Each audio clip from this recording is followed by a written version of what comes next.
नमस्कार दोस्तों, प्रैक्टिस वाला यूट्यूब चैनल में आप लोगों का स्वागत है। दोस्तों आज हम लोग रेलवे यूथ साइंस बुक का प्रैक्टिस सेट नंबर 15 पर इस वीडियो में बात करेंगे। तो आप वीडियो को पूरा देखिए, आपके लिए एक एक सवाल इम्पोर्टेंट है। दोस्तों आपके एग्जाम में इस वीडियो से सेम टू सेम सवाल देखने को मिलेगा, तो आप एक एक सवाल का इम्पोर्टेंट समझिए और अच्छे से तैयारी कीजिए। ओके दोस्तों, चलिए हम लोग डायरेक्ट क्वेश्चन देख लेते हैं। नेक्स्ट क्वेश्चन 1 नंबर कह रहा है कि पानी के द्वारा ऊपर की तरफ लगाया गया बल क्या कहलाता है। 4 ऑप्शन दिया गया है, इनमें से आपको चुनकर बताना है कि पानी के द्वारा ऊपर की तरफ लगाया गया बल क्या कहलाता है। तो आपको उत्प्लावन बल कहलाता है। क्या कहलाता है दोस्तों? तो आपको उत्प्लावन बल कहलाता है। ऑप्शन सी जो है बिल्कुल सही उत्तर हो जाएगा। ओके, चलिए नेक्स्ट क्वेश्चन देख लेते हैं। नेक्स्ट क्वेश्चन 2 नंबर कह रहा है कि जहाज़ों की गति में वृद्धि डैश पर आधारित है। तो आपको जहाज़ों की गति में वृद्धि आर्किमिडीज का सिद्धांत पर आधारित है। किस पर आधारित है दोस्तों? तो आपको आर्किमिडीज का सिद्धांत पर। ऑप्शन ए जो है बिल्कुल सही उत्तर हो जाएगा। ओके, चलिए नेक्स्ट क्वेश्चन देख लेते हैं। नेक्स्ट क्वेश्चन आपको 3 नंबर कह रहा है कि किस सिद्धांत या नियम के आधार पर वस्तुएं पानी में तैरती हैं। 4 ऑप्शन दिया गया है, इनमें से आपको चुनकर बताना है कि किस सिद्धांत या नियम के आधार पर वस्तुएं पानी में तैरती हैं। तो आपको आर्किमिडीज के सिद्धांत के आधार पर तैरती हैं। किस आधार पर दोस्तों? तो आपको आर्किमिडीज के सिद्धांत के आधार पर। ऑप्शन सी जो है बिल्कुल सही उत्तर हो जाएगा। ओके, चलिए नेक्स्ट क्वेश्चन देख लेते हैं। दोस्तों मैं उम्मीद करता हूं कि क्वेश्चन आपको अच्छे से समझ में आ रहा है। दोस्तों अगर आपको वीडियो पसंद आती है तो इस वीडियो को लाइक कर दीजिए और कमेंट करके बताइए कि वीडियो आपको कैसे लगी। दोस्तों अभी तक आप इस चैनल को सब्सक्राइब नहीं किए हैं तो प्लीज़ इस चैनल को सब्सक्राइब कर लीजिए और बेल आइकन को भी प्रेस कर दीजिए। ओके, चलिए नेक्स्ट क्वेश्चन देख लेते हैं। नेक्स्ट क्वेश्चन आपको 4 नंबर कह रहा है कि ऊपरी पर्णोद और भार डैश में प्रयुक्त होते हैं। तो ऊपरी पर्णोद और भार जो हैं आपको विपरीत दिशा में प्रयुक्त होते हैं। किस में प्रयुक्त होते हैं? तो ऊपरी पर्णोद और भार जो हैं आपको विपरीत दिशा में प्रयुक्त होते हैं। ऑप्शन बी जो है बिल्कुल सही उत्तर हो जाएगा। ओके, चलिए नेक्स्ट क्वेश्चन देख लेते हैं। नेक्स्ट क्वेश्चन आपको 5 नंबर कह रहा है कि किसी वस्तु को तरल पदार्थ पर रखे जाने से उत्पन्न ऊर्ध्वगामी दबाव को क्या कहते हैं? तो आपको बायोंट फोर्स कहते हैं। क्या कहते हैं दोस्तों? तो उसे बायोंट फोर्स कहते हैं। ऑप्शन ए जो है बिल्कुल सही उत्तर हो जाएगा। ओके, चलिए नेक्स्ट क्वेश्चन देख लेते हैं। नेक्स्ट क्वेश्चन आपको 6 नंबर कह रहा है कि एक डूबे हुए पिंड पर पानी द्वारा लगाए जाने वाले उत्प्लावन बल का दूसरा नाम क्या है? तो उत्क्षेप है। दूसरा नाम क्या है दोस्तों? तो उत्क्षेप है। ऑप्शन बी जो है बिल्कुल सही उत्तर हो जाएगा। ओके, चलिए नेक्स्ट क्वेश्चन देख लेते हैं। नेक्स्ट क्वेश्चन आपको 7 नंबर कह रहा है कि यदि आप एक गिलास को पानी और बर्फ से पूरी तरह भरते हैं और बर्फ पूरी तरह से गल जाती है तो क्या होगा? तो आपको जल स्तर पूर्वोत्तर रहेगा। तो क्या होगा दोस्तों? तो जल स्तर पूर्वोत्तर रहेगा। ऑप्शन सी जो है बिल्कुल सही उत्तर हो जाएगा। ओके, चलिए नेक्स्ट क्वेश्चन देख लेते हैं।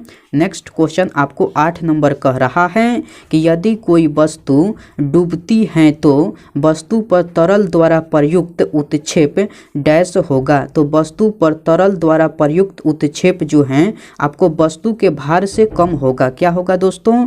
तो आपको वस्तु के भार से कम होगा। ऑप्शन सी जो है बिल्कुल सही उत्तर हो जाएगा।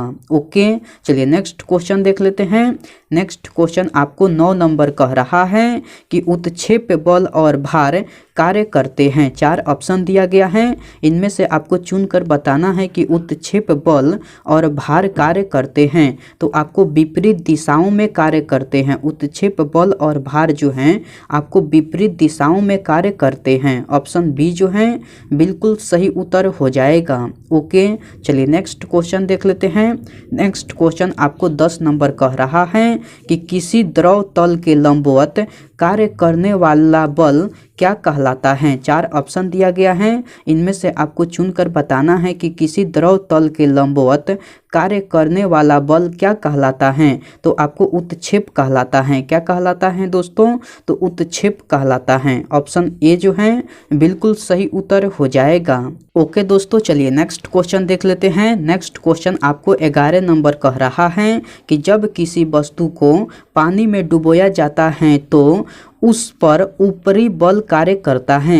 इस बल को क्या कहा जाता है? तो इस बल को उत्प्लावक बल कहा जाता है। तो इस बल को क्या कहा जाता है? तो उत्प्लावक बल कहा जाता है। ऑप्शन बी जो है बिल्कुल सही उत्तर हो जाएगा।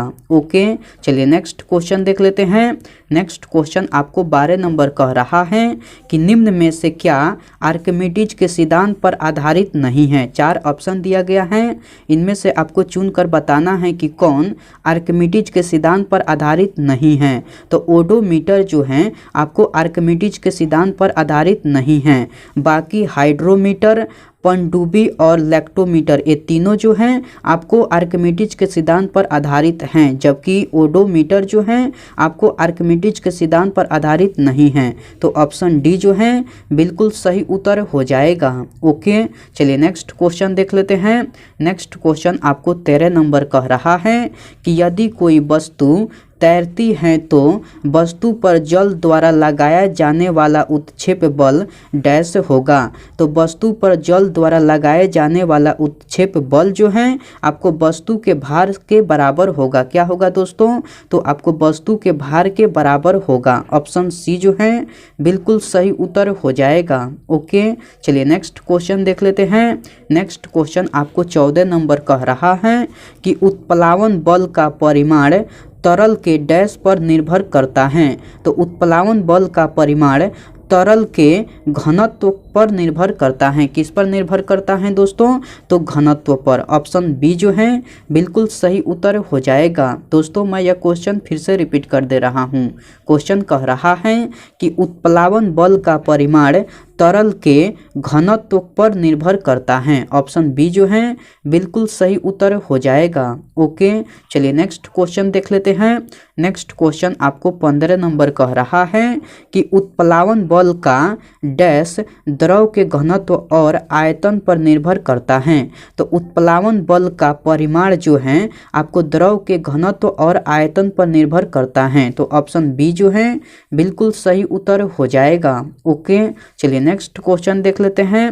नेक्स्ट क्वेश्चन आपको 16 नंबर कह रहा है कि दबाव को डैश से मापा जाता है। तो दबाव को बल एवं क्षेत्रफल से मापा जाता है। किससे मापा जाता है? तो बल एवं क्षेत्रफल से। ऑप्शन सी जो है बिल्कुल सही उत्तर हो जाएगा।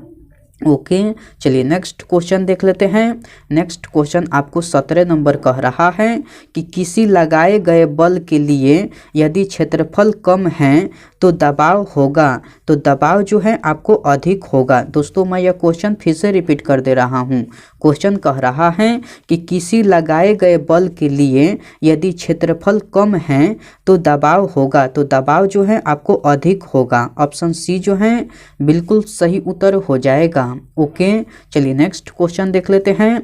नेक्स्ट क्वेश्चन आपको 18 नंबर कह रहा है कि निम्नलिखित में से दाब का बीमा सूत्र क्या है? 4 ऑप्शन दिया गया है, इनमें से आपको चुनकर बताना है कि दाब का बीमा सूत्र क्या है। तो आपको ml का पावर -1 t का पावर -2 है। दाब का बीमा सूत्र क्या है दोस्तों? तो ml के पावर -1 और t के पावर -2 है। ऑप्शन बी जो है बिल्कुल सही उत्तर हो जाएगा। ओके, चलिए नेक्स्ट क्वेश्चन देख लेते हैं। नेक्स्ट क्वेश्चन आपको 19 नंबर कह रहा है कि दाब को डैश के रूप में परिभाषित किया गया है। तो दाब को प्रणोद यानी थ्रस्ट प्रति इकाई क्षेत्रफल के रूप में परिभाषित किया गया है। ऑप्शन डी जो है बिल्कुल सही उत्तर हो जाएगा। ओके, चलिए नेक्स्ट क्वेश्चन देख लेते हैं।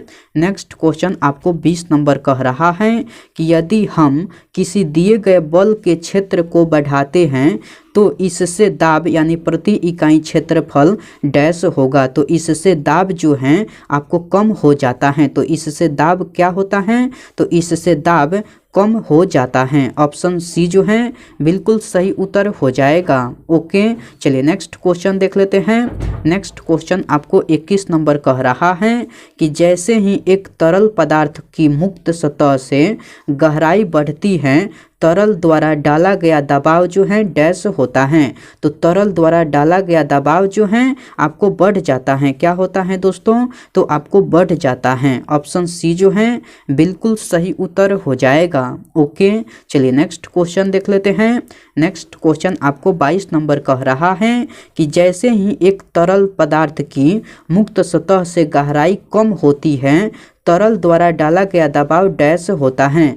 तो आपको गहराई कम होती है तो तरल द्वारा डाला गया दबाव जो है आपको कम हो जाता है। क्या हो जाता है दोस्तों? तो आपको कम हो जाता है। ऑप्शन सी जो है बिल्कुल सही उत्तर हो जाएगा। ओके, चलिए नेक्स्ट क्वेश्चन देख लेते हैं।